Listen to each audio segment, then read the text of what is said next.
दीनता बहुत आवश्यक है। अब आप यहाँ होटल में खाओ, रेस्टोरेंटों में खाओ, दीन थोड़ी बनोगे, लेकिन किसी ब्रजवासी के द्वार पर खड़े इंतजार करे, अंजलि में मांगोगे, दीन बनना पड़ेगा। दीनता। तो इसलिए मधुकरी, हमारे ब्रज के कितने बड़े बड़े संत आज भी मधुकरी पाते हैं, क्योंकि मधुकरी पाने से दीनता आती, अहम शून्य हो जाओगे। ये ऐसे ही नहीं है कि बस कहीं चली आ रही बात करनी है हमको, नहीं। ब्रजवासियों घर का पाओ, मांग करके पाओ, अंजलि में, कोई थाली आली नहीं, ऐसे हाथ फैला के। ब्रजवासिन के मधुकर पाओ और श्री राधा रमण को मन में बसाओ। वृंदावन में नाम जप करने से, वृंदावन में अन्य साधन करने से ठाकुर जी चित्त में विराजेंगे, कंफर्म नहीं है। लेकिन वृंदावन में किसी ब्रजवासी के घर की झूठन मधुकरी पालोगे और नेत्र बंद करके ठाकुर जी का ध्यान करोगे, तुरंत ठाकुर जी प्रकट हो जाएंगे। वृंदावन में मधुकरी की श्रेष्ठता है, पहला नियम। दूसरा, मंगला उठ यमुना जी जाऊं। एक हमारे बिहारी जी के गोस्वामी, पूज्य श्री केडी गोस्वामी जी, आज भी विराजते हैं, लाल जी की सेवा करते हैं। उन्होंने एक बार मुझसे एक बात कही, वे लाला, मैंने उनसे कही, मैंने कि आप बिहारी जी की सेवा करो, बिहारी जी को अपने हाथन से स्पर्श करो, ने कछु अपना अनुभव बताओ। मैंने कहा, आपने बिहारी जी में कभी लाल जी के दर्शन किए या लाडली जी के कभी कृपा भई, कछु मुझको बताओ। हम तो ऐसी संतन ने और पुजारी ने और सब हमारे जो गोस्वामी, इनके संग में ऐसी बात ही करूं, मुझको कछु बताओ, कछु आपको अनुभव भयो हो तो उनने एक बात बताई कि एक बार बोले, लाला, रात में मैं बिहारी जी की शयन करा करके, शयन जब करा रहा हूं, मालिश कर रहा हूं इत्र की, तो वास्तव में मुझको बस ये रही कि हे बिहारी जी, आपकी इतनी सेवा करिए, आप कभी कृपा करो, कभी अपना अनुभव कराओ। बोले, मैं ये शयन कराते समय ये भावना रख रहा हूं, बाकी बाद में जाके सो गए। मेरो नियम है लाला, मैं रोज 3 बजे 4 बजे उठ के यमुना जी पे जाऊं और श्री यमुना जी के तट पे थोड़ा टहलूं, ऐसे घूमे जाऊं आगे तक। मैंने कहा, अच्छा। फिर बोले कि मैं जैसे ही सुबह उठ करके, रात में बिहारी जी की सेवा करी, सुबह उठ के 3-4 बजे यमुना जी पे गयो टॉर्च लेके, और श्री यमुना जी को प्रणाम करके वाकी रज में बालुका में चलन लगो। थोड़ी दूर लाला सुंदर चंदन की सुगंधी आने लगी। तभी मैंने कहा, देखो टॉर्च थे, कि श्री यमुना जी की बालुका में छोटे छोटे चरण बने हैं, श्री जी के और ठाकुर जी के। और ऐसे नहीं कि एक संग वो चरण हैं, ऐसे मानो जैसे चल रहे हों। बोले, छोटे छोटे चरणारविंद, उनकी आकृति अलग। जैसे श्रीमद् भागवत में वर्णन है कि ठाकुर जी के चरणों में चिन्ह बने, वज्रांकुश ध्वज सरोरुहलांचनाड्यम, वज्र बना है, चक्र बना है, ध्वजा बनी है ठाकुर जी के चरणों के तलवे पर। बोले, ऐसी छवि उन चरण चिन्हों में दिख रही थी। उनने मुझे आज्ञा करी, बोले, लाला, यही अनुभव भयो। मैं तो से कहूंगा, कभी श्री जी और ठाकुर जी के प्रत्यक्ष अनुभव करने हो ना, तो सवेरे सवेरे भोर में मंगला में यमुना जी चले जाइयो, भले ही स्नान मत करियो, यमुना तट पर घूमते रहियो, कछु तो अनुभव श्री जी कराएंगी। आज भी ब्रह्म मुहूर्त में श्री ठाकुर जी विचरण करते हैं यमुना तट पर। तो मंगला उठ यमुना जी जाऊं और श्री राधा वल्लभ की झांकी पाऊं। मंगला में सबसे श्रेष्ठ दर्शन हमारे श्री राधा वल्लभ जी। पूरे दिन दर्शन श्रेष्ठ हैं, पर मंगला के सबसे विशेष। और अभी तो खिचड़ी भोग प्रसादी पतना शुरू भई कि नहीं, अभी है गई होगी राधा वल्लभ जी में। ऐसी मधुर खिचड़ी बने सवेरे सवेरे ठाकुर जी के, सुबह ही सुबह 2 बजे से बननी शुरू हो जाए, मंगला में भोग लगे ठाकुर जी को। पहली उपासना ब्रज में मधुकरी, दूसरी उपासना यमुना जी, मंगला में दर्शन, तीसरी रसिक जनन की संगत पाऊं। वृंदावन में कोई ऐरे गहरे इनको मित्र मत बनाइयो भैया, वृंदावन में सखा बनाने हो तो रसिकन को ही बनाइयो, जो नित्य बिहारी जी, नित्य राधा वल्लभ, नित्य राधा रमण और इन्हीं के चरित्रन में ही डूबे रहे, ऐसे वैष्णवन को अपनो सखा बना लियो वृंदावन में। आप लोग बाहर के रहवे वाले हो, वृंदावन में यदि कोई एक ब्रजवासी आपको सखा बन जाए तो यूं ही समझियो साक्षात लाल जी हमारे सखा बन गए। वह ब्रजवासी के रूप में लाल जी नहीं हमारो सखत स्वीकार कियो है। तो पहली सेवा मधुकरी, दूसरी सेवा यमुना जी, तीसरी सेवा रसिक जनन की संगति। और कुंज बिहारी संग नेह लगा, श्री कुंज बिहारी संग नेह लगा। ये तीन कार्य यदि वृंदावन में रह के कर लिए, मधुकरी, मंगला यमुना जी भ्रमण और रसिक जनन की सेवा, इन तीनों को परिणाम कहाँ मिलेगा? तब हमारे लाल जी कह रहे हैं, गोवर्धन पर्वत पे राजो। बंधुओं, गिरिराज जी जो है ये नित्य श्यामा शाम की लीला भूमि है। किशोरी जी और ठाकुर जी अधिकतर मिलन के लिए गोवर्धन पे ही जाते हैं। श्री गिरिराज जी सबसे प्रिय है ठाकुर जी का और किशोरी जी का। इन तीनों उपासनान को करोगे तो अंतिम क्षण में कहा दर्शन होगा? गोवर्धन पर्वत पे राजो। और अकेले नहीं, गिरधर लाल संग दर्श करा दो। दोनों युगल हमको एक संग दिख जाएं। यही ब्रज की उपासना है, यही रज की उपासना और यही रस की उपासना है। लेकिन ये संभव तभी होगा तब जब किशोरी जी अनुग्रह करें। इसीलिए राधिका रानी जी, वृषभानु दुलारी जी, सुन लो अरज हमारी हमारी, रहूं ब्रज रज को पास।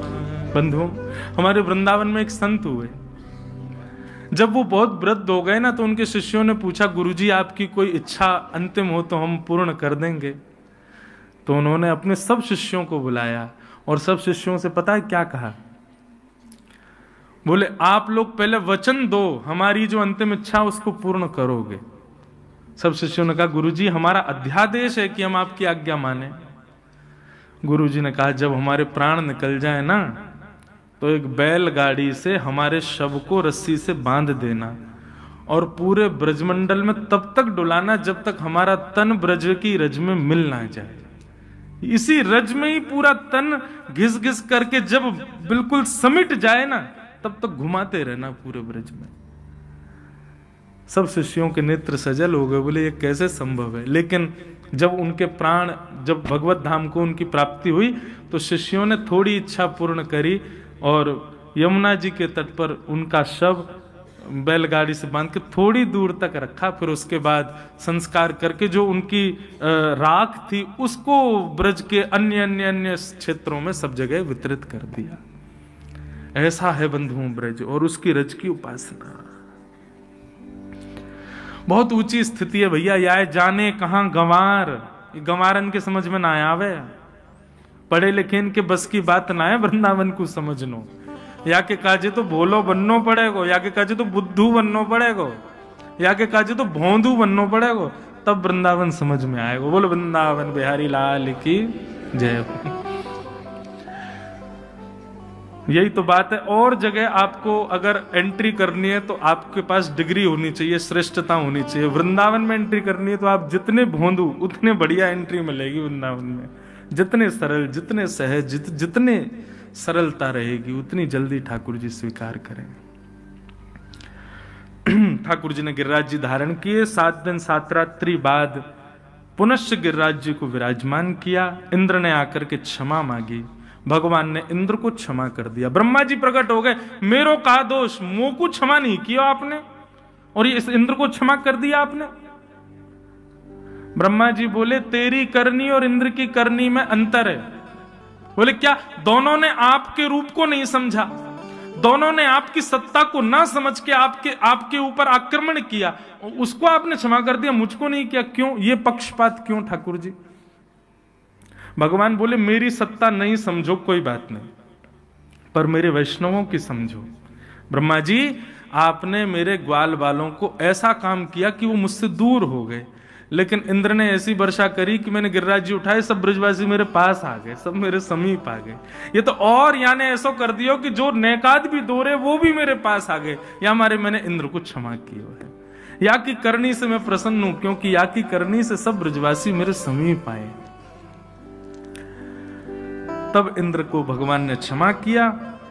गायों ने भगवान का आकर के अभिषेक किया और भगवान का नामकरण किया। ठाकुर जी का नाम गायों ने रखा गोविंद। ये गोविंद नाम गायों ने रखा है ठाकुर जी का। गैया मैया ने नाम गोविंद रखा है। मैं बंधुओं एक जगह कहीं कथा जोधपुर में एक बार कर रहा था, तो वहां कथा कहते कहते भाव आया, और फिर भाव की पुष्टि के लिए संतों से मैं पूछ लेता हूं कि आज मंच पे ऐसा भाव आया, ये सही है कि नहीं। तो भाव ऐसा था कि वृद्धों को, जो वृद्ध हो गए, जिनके अब हाथ पांव नहीं चल पाते, ज्यादा बोल नहीं पाते, ज्यादा कहीं उठ बैठ नहीं पाते, ऐसे लोगों को यदि भजन करना है तो किस नाम से वे भजन करें ठाकुर जी का? तो गोविंद। ये गोविंद नाम का जितना उच्चारण वृद्ध लोग करेंगे ठाकुर जी, क्योंकि देखो कृष्ण बोलने के लिए युवा होना जरूरी है। वृद्धों से आप कृष्ण बुलवा बोल ही नहीं पाएंगे, गलत सलत बोलेंगे। जिसकी बुद्धि स्थिर नहीं है, जिसका खान पान शुद्ध नहीं है और जिसकी तन की शुद्ध नहीं है, ऐसे 3 प्रकार के लोग कृष्ण शब्द का उच्चारण शुद्ध नहीं करते। इसलिए ऐसों के लिए गोविंद, और उसमें द न भी बोले, गोविंद गोविंद गोविंद गोविंद गोविंद। ये ठाकुर जी को बहुत प्रिय है। इसका प्रमाण यह है कि श्रीमद् भागवत में जो पहली स्तुति है, वहां कुंती ने भगवान को गोविंद कहा है। कृष्णाय वासुदेवाय हरे परमात्मने प्रणतः क्लेशनाशाय गोविंदाय नमो नमः। गोविंद, ये गोविंद नाम ठाकुर जी को बहुत प्रिय है। इस नाम से ठाकुर जी को पुकारो। आप अपने नाम जप में कोई भी नाम कहो, लेकिन एक बात हमारी सुनो, जब कभी बहुत विषम परिस्थिति, बहुत भयानक भयावह स्थिति आ जाए और बस लगे कि अब क्या करें, तब गोविंद गोविंद गोविंद गोविंद गोविंद गोविंद गोविंद, और बस उस समय त्रिभंग लली ठाकुर जी का स्मरण करके गोविंद नाम का उच्चारण करो। निश्चित है ठाकुर जी उस विषम परिस्थिति से आपको पार करेंगे, निकालेंगे। पर ऐसे नहीं कि कभी भी लग गए महाराज, कोई छोटी मोटी यहाँ कहीं पैसा मिल रहे हो, कोई कार्य में आपके घर को फायदा हो रहा, वहीं गोविंद गोविंद लग गए। नहीं, ऐसे नहीं। वृंदावन जाने का प्लान बन गया लेकिन किसी कारण से कैंसिल हो रहा है, तब करो गोविंद गोविंद गोविंद गोविंद गोविंद, ठाकुर जी मंगल करेंगे। भक्ति साधन में कोई बाधा बने तब ठाकुर जी को, हम तो कहते हैं भाई संसारिक विपत्ति आए तब ठाकुर जी को परेशान मत किया करो, उनको याद करके। आपके प्रारब्ध हैं, अपने आप भोगो। क्यों ठाकुर जी के पास जा रहे हो बार बार? ठाकुर जी को तो उस विपत्ति में याद करो जब आप भक्ति साधन करना चाहते हो और कोई सांसारिक रुकावट आ रही हो, तब ठाकुर जी को करो। मैं तो उन लोगों से भी प्रार्थना करता हूं जो ठाकुर जी के सामने रो जाते हैं। काय को रोते हो भाई? ठाकुर जी को एक बार देख रहे हो तो प्रसन्न मुद्रा में देखो ना। हाँ, वो बात अलग है कि रुके ही नहीं नेत्रों से नीर। अपने आर्तों के लिए कभी ठाकुर जी के आगे मत रो। एक बात कहें, आप जब अपने पीड़ा के कारण ठाकुर जी के आगे कोई प्रार्थना करते हो या रुदन करते हो, तो एक प्रकार से आप ठाकुर जी की परम सत्ता को चैलेंज कर रहे हो कि आपको पता नहीं है कि मैं कितनी पीड़ा में हूं। ठाकुर जी सब अंतर्यामी, उनको सब पता है। उनको बताने की क्या जरूरत है कि आपकी पीड़ा क्या है? सांसारिक पीड़ाओं को स्वयं भोगिए, ठाकुर जी को उसके लिए परेशान मत कीजिए। हाँ, भक्ति में कोई बाधा आ रही हो तब ठाकुर जी से प्रार्थना करो। हमारा सिद्धांत तो भक्ति पथ का यही कहता है। हम अपने कर्म का भोग भोग रहे हैं, उसमें ठाकुर जी को क्यों उपासना कर रहे हैं कि भाई लाल जी आप हमारे जीवन के कष्ट दूर करो? ठीक है, ठाकुर जी के जब हम लोग अनुयायी बनते हैं तो अपने आप ठाकुर जी कष्ट दूर करते हैं, पर इसी के लिए उनकी उपासना मत करो। स्वयं भोगिए उसको। भगवान का नाम गोविंद रखा गया।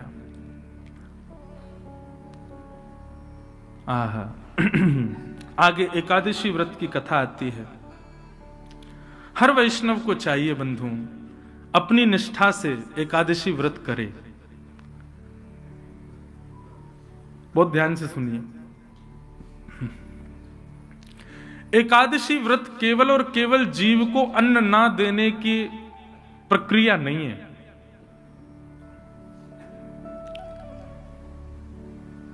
मेरे मन में ऐसा भाव आता है, जिस दूषितता को आप अपना जीवन का अंग बना चुके हो, कम से कम एकादशी के दिन उसका त्याग किया करो, वो श्रेष्ठ व्रत माना जाएगा। एक जगह की बात है, एक वैष्णव आए तो मैंने उनको कुछ दिया प्रसाद, ठाकुर जी का भोग। महाराज जी आज तो एकादशी है। मैंने कहा भैया तुम्हारी निष्ठा को प्रणाम, भोग नहीं लिया, लेकिन मैंने कहा कोई नहीं, ले जाओ, कल पाल लेना। थोड़ी देर बाद मैं कमरे से बाहर निकल गया तो वो कहीं कोने में बैठे और सोई मैंने ओ भैया एकादशी आज, ये तो पत्ती है महाराज जी। मैंने की जे पत्ती और वो प्रसाद में तुम्हारी एकादशी टूट रही थी, इस पत्ती में नहीं टूट रही तुम्हारी एकादशी। लोग अपने मन के अनुसार एकादशी व्रत और ये व्रत और वो व्रत कर लेते हैं, ऐसा नहीं। इंद्रिय पर वशीकरण होना उसको व्रत कहलाता है, वो व्रत कहलाता है। इच्छाओं पर वशीकरण होना उसको व्रत कहते हैं। इंद्रिय से तो कई बार ऐसा होता है कि हम सुबह से निकले हैं, किसी जरूरी काम से रात तक भोजन नहीं हुआ, पूरे दिन भूखे रह लेते हैं। इंद्रियां तो कभी भी सहन कर लेंगी, मन नहीं सहन कर पाता। कई लोग एकादशी व्रत करते हैं लेकिन जीभ लपलपाती रहती है, कब द्वादशी आए, कब भोजन करें। यह व्रत नहीं है। व्रत तो असली वही जहां आप अपनी मन पर काबू पाओ, अपने मन पर। कोई सामने 56 भोग धर दे, एकादशी है, तो आपके मन में जीभ में पानी भी ना आ जाए, तब समझो यह है एकादशी। केवल अन्न नहीं खाऊंगा इससे एकादशी नहीं होती। एकादशी व्रत की महिमा बताई गई और हर वैष्णव को एकादशी करनी चाहिए भैया। जैसे एक पतिव्रता नारी का नियम हो जाता है कि उसको करवा चौथ का व्रत रखना है, ऐसे ही आपने एक बार भी ब्रजरज माथे से लगा ली, गुरु मंत्र कान में ले लिया, वैष्णव एक बार हो गए, ठाकुर जी के एक बार हो गए, तो आपका नियम हो जाना चाहिए कि अब एकादशी रखो, एकादशी करो, एकादशी करनी चाहिए।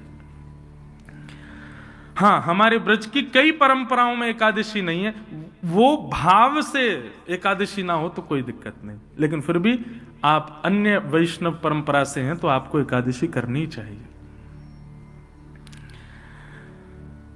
और अब यहां से प्रारंभ होता है रास पंचाध्याय, श्रीमद् भागवत का पंच प्राण रास। बहुत सावधानी से बैठिएगा।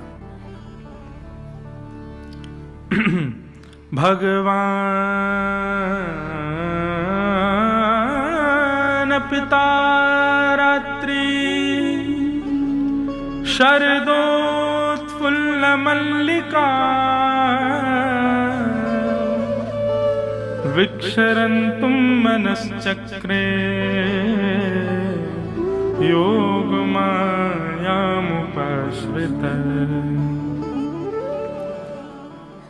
रास पंचाध्यायी। मैं कथाओं में कहा करता हूं बंधुओं, रास और रस, इन दो के बीच में हमारी भक्ति चलती है। भक्ति जब प्रारंभ होती है उस समय हम रस में हैं, और भक्ति की स्थिति ले जानी कहां तक है, जब तक रास ना हो जाए। हमारी भक्ति प्रारंभ होती है उस समय हमारी स्थिति, हमारा स्तर रस का है। रस और रास में अंतर क्या है, बहुत ध्यान से सुनना। हम कथाओं में कहा करते हैं कि जब आप ठाकुर जी से मिलन की कामना करते हो और ठाकुर जी से मिलने की योजनाएं बनाते हो, आप ठाकुर जी से मिलने के प्रयत्न करते हो, उसको रस कहते हैं। लेकिन आपकी भक्ति से प्रसन्न होकर ठाकुर जी आपसे मिलने का मन बनाए, उसी को रास कहते हैं। भक्ति इन दो पहलुओं पर है, रस और रास। यहां बैठे हुए अंतिम व्यक्ति से लेके मुझ तक हम सब अभी रस में हैं, रास में नहीं। अभी रास हमारा प्रारंभ नहीं हुआ। रास का मतलब नृत्य नहीं होता, रास का मतलब नाचना नहीं होता, रास का मतलब डांडिया नहीं होता। रास का मतलब क्या है? ठाकुर जी यदि आपको मिल गए तो मैंने कल क्या बताया था कि तन की सुध नहीं रहेगी। आप यह भी भूल सकते हो कि आपका नाम क्या है। और कई बार जब हमको बहुत मात्रा में सुख या आनंद मिल जाता है, उस समय हम विचार नहीं करते, हम समझ नहीं पाते कि हम कर क्या रहे हैं। हमारी इंद्रियां आपा खो देती हैं, हाथ कुछ करते हैं, पैर कहीं जाते हैं, दिमाग कुछ सोचता है, मुख कुछ बोलता है, आपके वश में नहीं रहता फिर आपका तन। गोपियों को जब श्री कृष्ण रास के लिए प्राप्त हुए तो गोपियों का तन भी उनके आपे से बाहर चला गया और इतने आनंद में भर गई कि गोपियों को कुछ नहीं सूझा तो नाचने लगी। इसलिए रास में नृत्य हुआ, नहीं तो रास का मतलब नृत्य नहीं होता है। आप सबसे मेरी प्रार्थना, बहुत ध्यान से सुने, बहुत सावधानी से सुने, और पीछे वाले बड़े ध्यान से सुनना, उनको सुनने दें। हमारी दृष्टि उसी पे पड़ती है जो ध्यान से सुनता है। एक मुझको आज कोई बोला, महाराज जी आपके वहां सामने एक व्यक्ति सो रहा था, आपको दिखा? मैंने कि मेरी दृष्टि नहीं जाती। जो लोग नहीं सुनते या सो जाते हैं उन पर मेरी नजर ही नहीं पड़ती। ठाकुर जी की बड़ी कृपा, क्योंकि उनको देख लूं तो मुझे भी नींद आ जाए। तो बड़ी कृपा है ठाकुर जी की, दृष्टि उसी पे ही घूमती है जो कथा सुन रहा है। तो इसलिए सबको सुनने दो, बहुत ध्यान से सुनो। ये रास है, अच्छे अच्छों को समझ नहीं आता, ये अच्छे अच्छों को प्रवेश नहीं होता इस रास की कथा में। तो रस और रास में अंतर बता रहा था मैं। आप माला जप रहे हो, आप राधा रमन जी जा रहे हो, आप राधा वल्लभ जी जा रहे हो, आप बिहारी जी जा रहे हो, आप परिक्रमा लगा रहे हो, गोवर्धन जा रहे हो, बरसाने जा रहे हो, गोवर्धन जा रहे हो, वृंदावन आ रहे हो, संत जनों को प्रणाम करने जा रहे हो, कथा सुन रहे हो, ये सब रस के अंतर्गत आता है। लेकिन इन सब का रस लेते लेते लेते लेते जब आप रसयुक्त हो जाओगे, अत्यंत रस आपके भीतर जब भर जाएगा, तब आपको राधा रमन जी के पास नहीं जाना, राधा रमन जी आपके पास आएंगे, तब होगा रास।